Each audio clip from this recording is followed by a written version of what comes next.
মৌলবি আলেম কখনো ধর্ষক হতে পারে না, ধর্ষক আলেম সেজে যায়। নামাজি কখনো চোর নয়, চোর নামাজি সাজে। অনেকজন জুম্মার দিনে নামাজ পড়তে যায় জুতো চুরি করার জন্য।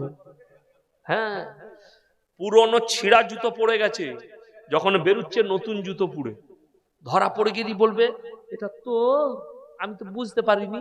হ্যাঁ রে হারাম কর, তুই যে ছিঁড়া পড়ে গেছিলি নতুনটা ঢুকলো কি করে? আসল কথা এইটা দেখে আপনি যদি বলেন নামাজিরা চোর, নাউজুবিল্লাহ, নামাজি চোর লয়, চোর নামাজি সেজেছে। একটা ঘোষ গাই দুয়াতে ঢুকেছে। গোয়াল, গোয়াল জানেন আপনারা? আপনারা কি বলেন? আমরা গোয়াল বলি। গোয়াল, গোয়ালের ভেতরে গাই দুয়াতে ঢুকেছে ভোরের বেলায়। এই এখন পৌষ মাসের শীত তো, ভোরের বেলায় ঠান্ডা, সকালে একটু দেরিতে হয়, ভোরের বেলায় চলে এসছে। ও ঢুকে এঁড়ে গরুটাকে গাই মনে করে দুয়াতে গেছে, মেরেছে লাত। তখন দেখছে এঁড়ে গরু, গায়ের মতন মুখটা, মুখটা কার মতন? গায়ের মতন, কিন্তু গরুটা এঁড়ে। ও গাই মনে করে দুয়াতে গেছে। তো মৌলবি গোছের দাড়ি লাগিয়েছে, টুপি লাগিয়েছে, লম্বা জামা পড়েছে, তাকে যদি আপনি সবাই কি মৌলবি মনে করেন, দিয়ে মৌলবিরা গাল খায়। কথাটা বুঝতে পারেননি?